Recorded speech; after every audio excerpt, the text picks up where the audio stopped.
Alto a los incendios forestales. Y Arcatel, Asociación Regional de Canales de Televisión de Señal Abierta de Chile, presentan Portavoz Noticias. Hola, ¿qué tal? ¿Cómo están? Les damos la bienvenida a la entrevista de los domingos de Portavoz Noticias. Y esta vez hemos venido al Jardín Santa Mónica de la Junji, en la comuna de Recoleta. ¿Por qué razón? Porque la Junta Nacional de Jardines Infantiles está impulsando una política inclusiva en todo nuestro país. Y este es un ejemplo de aquello. Aquí son bienvenidos los niños y niñas con discapacidad, también los niños y niñas de pueblos originarios y los hijos e hijas de inmigrantes. Hemos venido a conversar con la vicepresidenta de Junji, estamos con Desiree López, una serenense de corazón, me decía usted. Bienvenida y gracias por conversar con las regiones de nuestro país. Gracias a usted. Gracias. Usted decía que cuando era chiquitita en La Serena quería ser actriz. Sí. Pero después se enamoró de la educación parvularia. Sí, entré a estudiar educación parvularia sin tener mucho conocimiento y profundo, digamos, de lo que significaba estudiar esta carrera y ser una profesional de la educación parvularia. Y el primer año, primeras observaciones en los jardines infantiles, fue el enamoramiento absoluto. Los niños ahí tomando la leche con el bigote de leche, eso era ya, fue lo más maravilloso y lo que me entusiasmó y sabía que era ahí donde quería estar siempre. Quisimos conversar con usted, Desiree, porque Chile ha cambiado muchísimo. Probablemente desde que usted terminó de estudiar educación parvularia hasta ahora, los jardines infantiles, las salas cunas de nuestro país han cambiado también mucho. ¿Cómo podría usted describir ese cambio de los últimos años? Yo creo que ha sido un cambio, bueno, además de todo lo que significa el rostro social de nuestro país, que es muy distinto, hoy día mucho más diverso. También se ha dignificado la atención a los niños y a las niñas en los jardines infantiles. En un tiempo efectivamente había una pobreza que era una pobreza muy dura, en el tiempo cuando yo partí trabajando en la educación parvularia, el año 84, en los mismos jardines de Junji, era una pobreza muy profunda, muy dura, y yo diría que era una situación como también una mirada muy homogénea de la infancia. Hoy día tenemos una realidad distinta, los jardines infantiles pueden dar cuenta de eso, la infraestructura de los jardines, los colores, la diversidad de personas, de familias, de niños, de niñas, por supuesto que le ponen una estética distinta, más bonita, diría yo, y más real. Fíjese que hay algo que a nosotros nos gusta muchísimo de lo que está haciendo Junji y que es una política inclusiva. Sí, sí. Por ejemplo, con los pueblos originarios, la interculturalidad, con los inmigrantes, que hoy día son muchos en nuestro país y qué bueno que así sea, y también con los niñitos y niñitas con discapacidad. ¿Qué se está haciendo en ese sentido? Yo diría que las políticas que se han ido implementando en la educación parvularia, y yo me remito al primer gobierno de la presidenta, creo que ahí se dio un salto también muy potente, cuando se visibiliza la educación parvularia y también se pone de relieve la importancia que tiene trabajar desde la edad más temprana, la tolerancia, más que la tolerancia, la inclusión, el sentir que somos todos distintos y que vamos a encontrar muchas similitudes en esa diversidad, o también dentro de la similitud vamos a encontrar cosas distintas. Entonces, la verdad es que creo que ahí se han ido implementando políticas en nuestra institución que tienen que ver con eso, con comprender que las dinámicas familiares son distintas, las construcciones de familias diferentes también, los tipos de infancia son distintos, las personas somos todas diferentes y en ese sentido, por supuesto, que en el marco también de que la educación es un derecho, no hay ningún motivo de que alguien pueda quedar excluido de una educación, por ejemplo, que es un derecho, y en este caso no importa de dónde proviene un niño o una niña, no importa la condición que tenga, ni biológica, si tiene las condiciones de poder interactuar y de poder aprender siempre, como todos los seres humanos, tiene que tener un espacio abierto para eso, y en ese sentido nosotros hemos desarrollado también las políticas de familia, políticas de infancia, toda la política de inclusión que se descuelga de las políticas también gubernamentales, digamos, y nosotros las tenemos totalmente incorporadas. ¿Cuánta cobertura tiene, por ejemplo, la Junji en todo nuestro país? ¿A cuántos niñitos y niñitas acoge?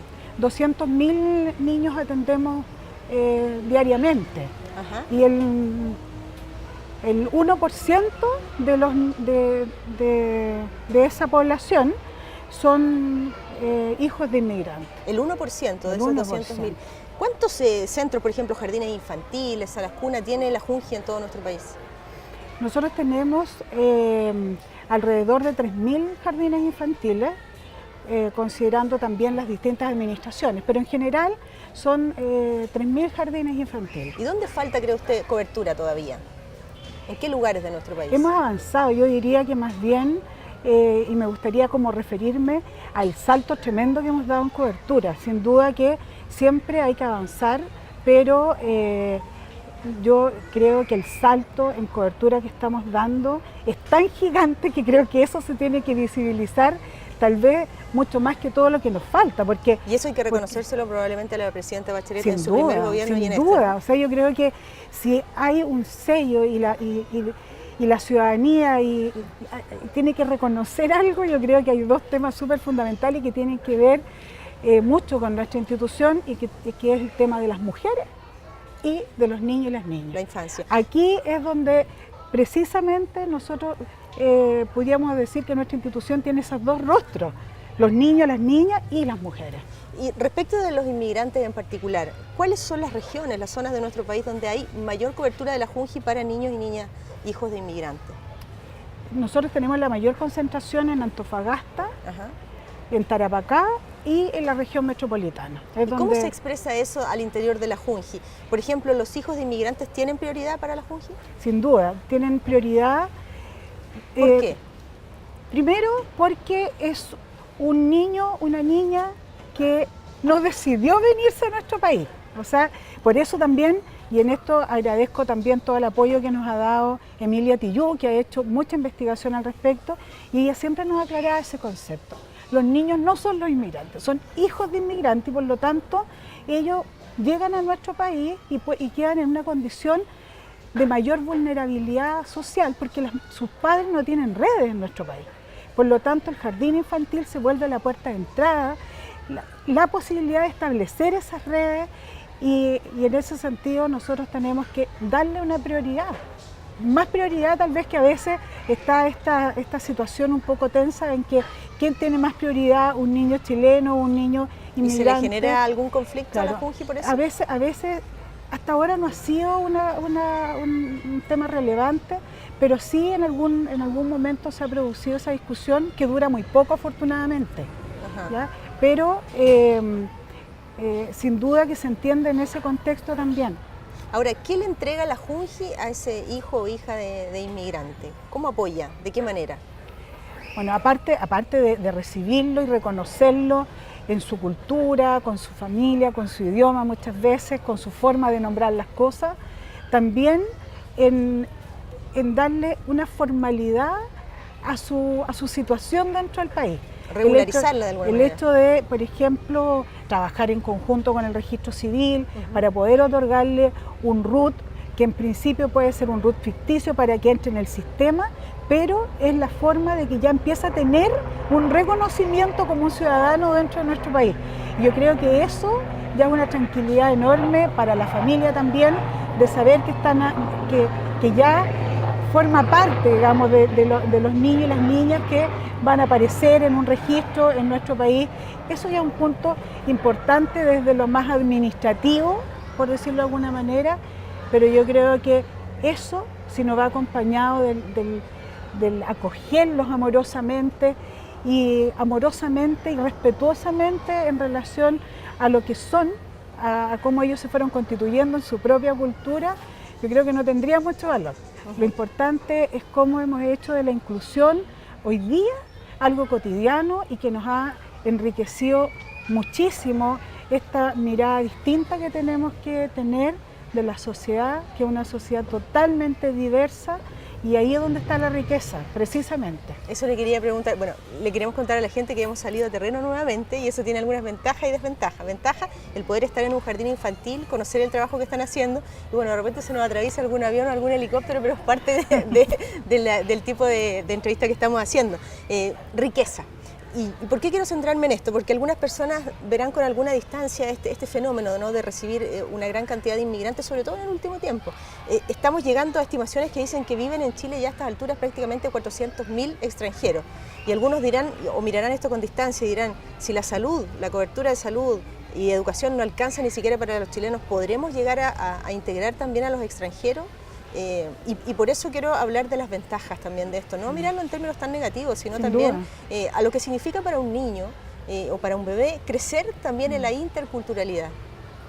Sí, yo creo que tenemos una mirada muy, muy estrecha, muy limitada, muy personalista en ese sentido, porque si nosotros comparamos con un país tan vecino como Argentina, Argentina tiene un 28% de población inmigrante y nosotros tenemos un 6%. O sea, la verdad es que estamos como bien en pañales con esto y yo también centraría más la mirada en lo que significa para enriquecernos culturalmente. Hoy día ya sabemos que nuestros niños, nuestras niñas viven una realidad totalmente distinta, ¿ya? En todo orden de cosas. Son más tecnológicos, nosotros decimos son niños vivens y ya también van a ser personas con una mentalidad y una visión del mundo más amplia, más latinoamericana, por ponerle un nombre. O más universal. Más universal, pero fundamentalmente están aprendiendo una cultura que también nos pertenece, que también nos corresponde, de la que también somos parte. Otro de los valores que nosotros compartimos en Arcatel, en los canales regionales, es la inclusión también para las personas con discapacidad. Y en ese sentido, ¿qué esfuerzo ha hecho los jardines, las salas cunas de la Junji para incluir a aquellos niñitos, niñitas que viven con alguna discapacidad? En términos de infraestructura, por ejemplo. Sí, a ver, yo creo que aquí hay un tema que es bien importante y es cuánto nosotros tenemos que poner en el jardín infantil, cuánto tenemos que adecuar una infraestructura que sin duda es importante, pero nosotros hoy día estamos apostando a otro tema que también es súper potente y que tiene que ver con un cambio de las estrategias metodológicas, tener un paradigma distinto a la educación, que no es alcanzar siempre un estándar donde siempre es odioso. Te fijas, siempre vas a tener niños que a lo mejor ese estándar no lo alcanzan, a lo mejor un montón que sí, pero la idea hoy día es centrar la mirada y poner los contextos de aprendizaje para los niños donde todo, independiente de su condición, tengan la posibilidad de alcanzar un objetivo de acuerdo a sus posibilidades. Y nosotros, por supuesto, ir entregando más herramientas para que puedan ir evolucionando en eso. Pero fundamentalmente considerar de que independiente de la condición de cualquier ser humano, va a aprender igual. Cuando nosotros le ponemos un estándar, pareciera ser que no logro aprender, nunca alcanzo el estándar. Por lo tanto, creo que en ese sentido nosotros hoy día, además de las infraestructuras que están aumentando, hay rampas ahora, metros cuadrados por niño, las rampas y todo aquello que sin duda va a ayudar a que la persona sea más independiente, porque tenemos claro que muchas veces la discapacidad es más por el ambiente que me pone las dificultades para ser independiente que la misma dificultad que puede tener la persona, que logra movilizarse, si tiene las condiciones, logra moverse, relacionarse, etc. Pero también tiene que ver con cómo generamos estos espacios para que las personas, independiente de cómo se mueva, se va a mover, lo va a alcanzar, va a ser, va a crear, va a descubrir, va a hacer todo lo mismo que hace cualquier otra persona, solo que de acuerdo a mi condición y como yo lo puedo hacer, no como tú quieres que yo lo haga y de acuerdo a un estándar establecido. Esos estándares muchas veces es que han dejado muchos niños, muchas niñas que tienen otras capacidades, otras competencias sin poder mostrarlas.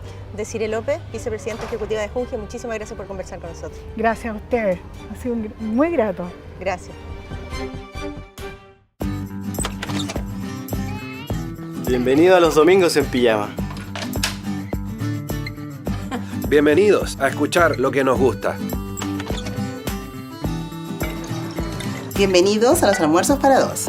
Bienvenidos a nuestro hogar. Si estás buscando una vivienda, el arriendo es una opción. Infórmate en Minbu.cl o en el Serviu de tu región sobre los requisitos para postular al subsidio de arriendo. En Minbu abrimos las puertas a mejores oportunidades. Ministerio de Vivienda y Urbanismo, Gobierno de Chile. Feliz, triste, contento, enojado, amable. Necesitamos saber cuántos somos y quiénes van a ser parte de este gran equipo. Por este lado, ¿quiénes se animan? Yo quiero, porque nuestro país ha cambiado y necesitamos saber cómo hemos vivido. Yo quiero, porque es necesario saber cuánto hemos progresado para seguir creciendo. Porque en un Chile que crece y crece, como mi familia, quiero saber cuántos y cómo somos. Por eso nos sumamos a esta tarea país. Te necesitamos a ti. Forma parte de este gran equipo. Inscríbete ya para ser censista. Este 19 de abril, Día del Censo. ¿Alguien más anima? Producto del cambio climático, hoy los veranos son cada vez más largos, más calurosos y más secos. Estas condiciones generan un incremento en el número y en la intensidad de los incendios forestales. Una conducta responsable nos permite combatir y estar preparados frente a esta amenaza. De ti depende prevenirlos. Digamos alto a los incendios forestales.